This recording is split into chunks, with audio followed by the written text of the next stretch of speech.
দীর্ঘ 17 বছরের তার রাজনীতি যেটা পজিটিভ একটি রাজনীতি ছিল, বিএনপির মতো বড় দলকে গুছিয়ে রেখেছেন। আপনি 5 তারিখের পরে দেখেছেন অনেক দল, অনেক আত্মগোপনে থাকা দলও বিভিন্নভাবে বিভিন্ন উচ্ছৃঙ্খলামূলক বক্তব্য দিয়েছে। তার বক্তব্য আচার আচরণে আপনি একটা পরিপক্কতা দেখেছেন, যে গণতন্ত্রের প্রতি সমর্থন, বাংলাদেশের স্বাধীনতার সার্বভৌমত্বের সমর্থন। এবং হাদি মরার পরও আমাদের তারেক রহমানের যে ভূমিকা, বিএনপির যে ভূমিকা, এটা প্রশংসনীয়। আর তারেক রহমান সাহেব যে হাদির ইয়েতে যাবেন, এটা সঠিক সিদ্ধান্ত এবং এটা সঠিক বলে আমি মনে করি। এটা পজিটিভ দিক।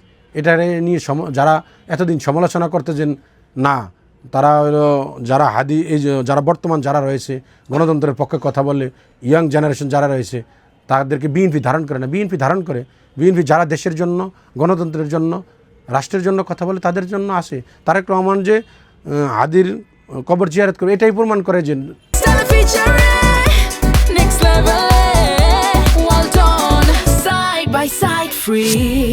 যারা বাংলাদেশকে ধারণ করে, গণতন্ত্রকে ধারণ করে, তাদের প্রতি বিএনপির জনসমর্থন রয়েছে, তারেক রহমানের সমর্থন রয়েছে। এটাই তার বহিঃপ্রকাশ। আসলে সত্যিকার অর্থে এই দীর্ঘ 17 বছর পরে বাংলাদেশে একটা বিশেষ আনন্দের দিন আগামীকাল হবে, এটা আমি মনে করি। কারণ আপনি দেখবেন তারেক রহমান জাতীয়তাবাদী দলের আদর্শ এবং জাতীয়তাবাদী দলের যারা আদর্শ ধারণ করে, একটা গ্রুপের আবেগের জায়গা, অস্তিত্বের জায়গা। আর বিশেষ করে সারা বাংলাদেশের যে 18 কোটি মানুষ এখন বাংলাদেশের স্বাধীনতা, সার্বভৌমত্ব এবং গণতন্ত্রের, এবং আপনি দেখতে পেয়েছেন ইদানিং কালে রাজনৈতিক অঙ্গনে যে একটা অস্থিরতা বিরাজ করছে, দেশনেত্রী বেগম খালেদা জিয়ার পরে এখন এই নেতৃত্বের একমাত্র তারেক রহমানের মাধ্যমে এটা সম্ভব। মানুষ সবাই এটা মনে প্রাণে ধারণ করে। এই জন্যই মানুষের ভিতরে এত বেশি উচ্ছ্বাস। এটা এখন এই উচ্ছ্বাসটা দলের বাইরে গিয়ে, বিএনপির বাইরে গিয়ে জাতীয় উচ্ছ্বাসে পরিণত হয়েছে। এটা শুধু জাতীয়তাবাদী দলের ভারপ্রাপ্ত চেয়ারম্যান এটা, কিন্তু তারেক রহমান আর যে উচ্ছ্বাস আগামী দিনের এই 17 বছর পরে আসার, এটা কিন্তু এখন জাতীয় উৎসবে পরিণত হয়েছে।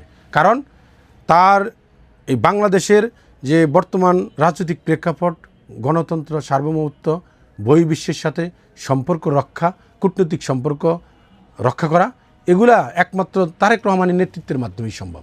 অন্য কারো মাধ্যমে এটা আপনি তার সমসাময়িক আর কেউ নেই।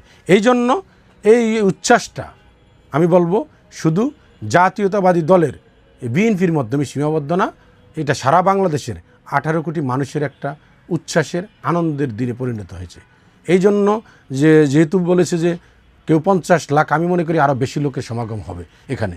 আর আরেকটি মনে করবেন, এক যুগেরও বেশি 17 বছর একটা নেশন, হোল নেশন তাকে দেখার অধিক আগ্রহ রয়েছে, তারা তাকে দেখেই নেয় কখনোই। তো সব কিছু মিলিয়ে আমি মনে করি এই তারেক রহমানের যে আসার দিনটা, এটা অত্যন্ত আনন্দময় দিন হবে সারা বাংলাদেশে। এটা সারা দেশের মানুষের জন্য হবে, জনগণের জন্য হবে।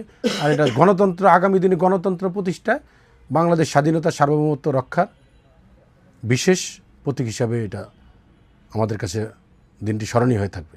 দীর্ঘ 17 বছরের তার রাজনীতি যেটা পজিটিভ একটি রাজনীতি ছিল, বিএনপির মতো বড় দলকে গুছিয়ে রেখেছেন। আপনি 5 তারিখের পরে দেখেছেন অনেক দল, অনেক আত্মগোপনে থাকা দলও বিভিন্নভাবে বিভিন্ন উচ্ছৃঙ্খলামূলক বক্তব্য দিয়েছে। তার বক্তব্য, আচার আচরণে আপনি একটা পরিপক্কতা দেখেছেন, যে গণতন্ত্রের প্রতি সমর্থন, বাংলাদেশের স্বাধীনতার সার্বভৌমত্বের সমর্থন। এবং হাদি মরার পরও আমাদের তারেক রহমানের যে ভূমিকা, বিএনপির যে ভূমিকা, এটা প্রশংসনীয়। আর তারেক রহমান সাহেব যে হাদির ইয়েতে যাবেন, এটা সঠিক সিদ্ধান্ত এবং এটা সঠিক বলে আমি মনে করি। এটা পজিটিভ দিক। এটা নিয়ে যারা এতদিন সমালোচনা করতে যেন না, তারা হলো যারা যারা বর্তমান যারা রয়েছে গণতন্ত্রের পক্ষে কথা বলে, ইয়াং জেনারেশন যারা রয়েছে, তাদেরকে বিএনপি ধারণ করে না। বিএনপি ধারণ করে, বিএনপি যারা দেশের জন্য, গণতন্ত্রের জন্য, রাষ্ট্রের জন্য কথা বলে, তাদের জন্য আসে। তারেক রহমান যে হাদির কবর জিয়ারত করে, এটাই প্রমাণ করে যে যারা বাংলাদেশকে ধারণ করে, গণতন্ত্রকে ধারণ করে, তাদের প্রতি বিএনপির জনসমর্থন রয়েছে, তারেক রহমানের সমর্থন রয়েছে। এটাই তার বহিঃপ্রকাশ।